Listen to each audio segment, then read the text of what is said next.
Real good work. We obviously kind of set up a completely different type practice to get a lot of different situations. We're going to watch this tape with these guys here after lunch. I don't know how many total snaps, but, we got regular down and distance. We got third down. We got midfield. We got red zone. A lot of special teams work. Over the years, the Hall of Fame weekend historically has been it used to be a scrimmage weekend. And I feel like we got a lot of the things that we used to get when we had a scrimmage. It would be hard for me. Look, anytime you have a drill like that or a practice like that, there's a lot of good on both sides of the ball. A lot of things to clean up, and we we'll be able to do that, get the coaches off the field. I thought they handled it well. No scuffles or anything. Everything was about mental focus from this morning that they got up to coming out here like it was a game. So, any questions? What do you think of Bo's patience in high-pressure situations? I like it. I'm for it. I think it's a trait that when we watched, you see pretty good pocket sense. Doesn't take a lot of sacks. I think he knows when the play's over, time to go. And then I think he can make plays when he's going. So I used to say this all the time, that the sack numbers are a reflection more on the quarterback than the offensive line. And there are some, Breeze was one of those guys, he was a tough sack. Ball came out, and I think Bo has traits like that. In that sense, Coach, when you hear about coaches like yourself say, don't get bored by completions, don't get bored by certain, does that term mean efficient to you then, in terms of just means smart. schedule? It's all the above. In other words, it's smart. It's, in a scripted situation, I probably, calling a game, would have 5 more balls go down the field long, and so we're trying to do a lot here. And at one point, I turned to Joe and said, hey, let's, but it'll provide us a lot of good film. How about your offensive line, just what you saw out there today? Yeah, listen, I think when we get in there and watch the tape, I thought it's too hard to evaluate post-practice in a question answer. I think that we're going to see some good things, and then we're going to see some other things. A scripted practice with down and distances precludes maybe patience in the run. There's a lot of things that you're trying to get a lot done, but overall, we'll see the tape and we'll know more after we watch it. Generally speaking, defensive front, obviously you invested a lot in that, but between the defensive line and edge rushers, have you seen more disruption rushing the pass? Yeah, and I think we're gonna have a chance to really see it, starting next weekend, with Indianapolis, and then we get into these preseason games. So there are a handful of sacks that the officials let go, and look, we're trying to get something valuable out of the rep. So we see those when we watch the tape. Long stretch here, 6 days of practice in a row. How'd they handle it mentally and physically? I think well. I was pleased with how they handled today. I was pleased with the focus today. Not only the 6 practices in a row, but the next week 5 practices. We're always going to have 6 in a row, right? 1 day off, 6, 1 day off. But I guess the longest stretch of camp, Yeah, yeah, because now you get into the games, and so you have a prep day. I got you. Look, we're still at that stage of camp where there's no light at the end of the tunnel. It's pitch black, and that's just the truth. We're early in camp. Is it just as challenging on players and coaches mentally as it is physically? Our game is. So I think we're training not just the physical tools and the technique, but we're training, the mental toughness and the grind and what's necessary to be successful. There's a lot of focus on the quarterback battle, really opposite of Pat, but even like your young depth there, Reese Taylor's been a guy. We've been encouraged. Levi had a hamstring. We'll know the significance of it, so he didn't get a lot of work after that happened. But we're encouraged with some of these other guys, and they're going to get plenty of reps when it comes time for the games. The receivers what can these I said that in the spring. You know, when you look at what's here and then who we drafted, because you guys have seen the two young guys, you know, both Troy and Bailey, and so running back the same way, secondary the same way, and I always would say that'll sort itself out. what kind of criteria when you go into those conversations? All the things you're looking at: smart, tough, productive. You know, what do they do well? Bailey's kind of inside out. Troy's kind of outside in. You know, we got the addition of Josh outside. So all of these guys, little Jordan, I like him inside out.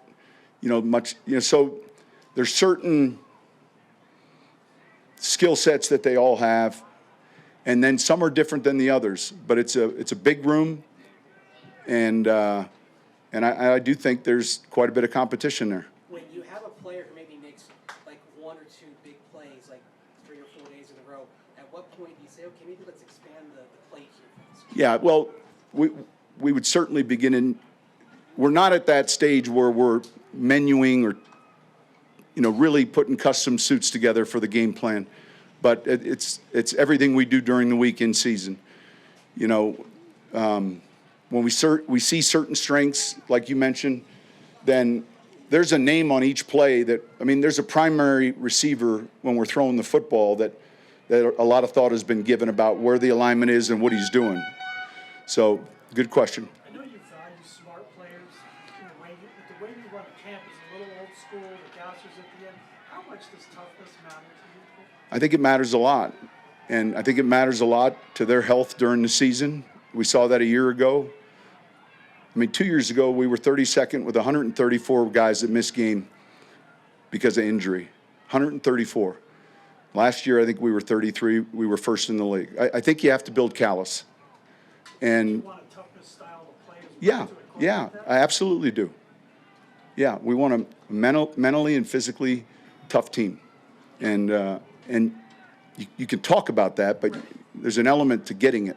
On the kickoff return, is the blocking going to be the biggest challenge there? Figure it out. I think settling in on, is it a zone scheme or are we going to pin and pull? You know, I call that a gap scheme. If we're going to pin, let one guy go, the off returner come. You know, Mike and those guys they spend a lot of time on looking at those schemes, and then having the officials here this week has been a real big plus, because this is the first time they're officiating it as well. And in a nutshell, if you look at their alignment on that play, they are aligning just like they would an offensive play. So your referee and umpire are behind the kicking team, and they're looking at it like it's a running play. So we just got to be careful that there are not too many holding calls, but their eyes, assignment-wise, would be much like we were running a line of scrimmage play. How do you describe what it looks like when you kick off? Well, I think the most important thing for any fan is there's a box that the ball has to land. Now, look, it's a drastic change, and yet how do you describe the old one back in the, you know, we're all so used to it, and so the young reporters aren't asking me that question. So quarterbacks, they all seem like they've attacked the middle of the field well. How critical is it to be able to take it in the middle of the field, kind of those intermediate? Yeah, and some of that is based on the coverage that we play defensively. If we're playing, you know, some of our shells or, you know, too high looks, you know, those are areas that you typically get to. So a lot of it's structured based on a little bit of the scheme that you're seeing defensively, and some of it is by design, and some of it, you know, there were, you know, a handful of off-schedule plays today, I think. That can change with the defense that you're playing. How will you and the coaches, how will you and the coaches spend tomorrow? Yeah, we'll evaluate the tape. We'll also spend time on the roster again. We'll come back in Monday. I'll get these guys out of here for a little bit, and then we'll come back in Monday. All next week, we've already shelled out all the way through Saturday's walkthrough and flight to the airport. Every minute's accounted for next week. You talked about yesterday being a stone in the shoe day for the staff. Are you picking that just, here's a day where we want to throw this at them, or are you sort of is it something that you saw or didn't see, you know, leading up? I think some of it's your instincts just to, just to challenge them. It's nothing new, that it's developing that mental toughness and every year we train these SEALs, 20% come out of Bud School. The other 80% ring this bell they have. And so I'm using that analogy, but, you're challenging them, not just physically, but mentally. Jim, does the kickoff changes affect the construction of the back end of your roster? I think it can. I think you're going to see the weight or the body types will be a little bigger on those units than when they were traveling farther. Would you consider a non-kicker to do the kickoffs to give you an extra tackle? Yeah, if I felt like I had that unique skill set, but there's a little bit more to it. We're not just lobbing balls back. There's a box. We got to hit it in the box. Now, there's some kicks that were, the perfect scenario, right, is it hits the box and goes into the end zone, and we get them on the 20. That's why you're seeing 2 returners. And so there'll be some things we do in the preseason that every team in this league will hold on some of the things they want to do for week 1. So I was talking to Walt Anderson. He came in today, and I said to him, Walt, you're not going to see in the preseason what you think you just aren't. Now, maybe in a joint practice you will, a closed practice, or with each other. But I think it's a little bit of a, and I would tell you this, when we kick off week 1 of the regular season, I wouldn't be surprised if there's another tweak or 2 that they've made a change on. Not significant, but like I'm pushing, I get the box, I like it. If the analytics tell me the average drive start or the average return is past the 30, well, what do you think is going to start happening? We're going to be right back to it, and that's the last thing we want. So we got to pay attention to that. And the other thing that I think is significant, I don't like 3 different starting spots, In other words, I understand the 20, I like it. I get the old rule when it went out of bounds, but if it's in the box, great. If it's outside the box, put it the same spot, whether it's sideline, end zone, or short. That to me, because I think right now it'll take a lot of fans a long time to figure out the 3 different spots. Wait a minute, went out of bounds, it's on the 40, but it went too deep or too short, it's on the 30, and then, so reduce the variables there. Just make it a box foul. They used to test things like this out in the preseason. I know. Listen, I was a part of it all, and so this one here, we're trying to push it through, and we think it benefits us. So trust me, we're in favor of it. We like it because we think we return kicks and cover kicks just as well as anyone, and we think we coach it well. So, but no, typically something like this, there'd be a test pilot, and then we'd circle back and talk about it in the off season. And listen, at the owners' meeting, there was lengthy discussion on this, and it was, when I say close in the vote, and then a second vote, this wasn't just, there was a lot of pros and cons and good discussion. Don, when you say you slot it in next week, does that include the quarterback rotation? No. I mean, look, we'll visit on that, but it's a good question. Basically, what we're doing with each practice, with each install, pads, the framework of the practice shells. When Where do were you you start? on the amendment from moving it from the 35 to the 30? Well, look, it didn't matter where I was. I'm not on that committee. The 35 makes a little bit more sense to me in regards to eliminating what we just discussed. I'm not going to be comfortable with saying, hey, kick a touchback and give them the ball in the 35. Now, maybe in the fourth quarter with 2-touchdown lead. But the 30, look, it's just do the math. Tell me where the average return, and if the average returns are past the 30 and we're getting explosives, then there's going to be times that I got to look at the scoreboard and say, hey, we're up 10 here in the third quarter. We might be comfortable with the 30. And so I just think the 35 is going to give us what we initially did all this work for. Make it a box foul. That's easy, right? Make it a box foul.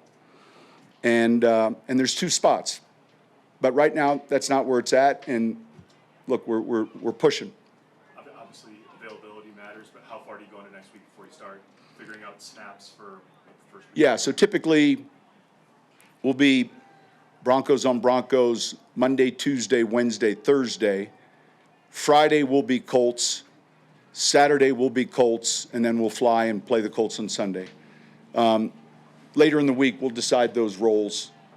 You know, when we break it into phase 1, phase 2, and phase 3, but we'll have that meeting later in the week. Kind of to that point, how do you balance in terms of game prep? Not necessarily scheming for the opponent, but more so your foundational stuff and the looks they're going to get.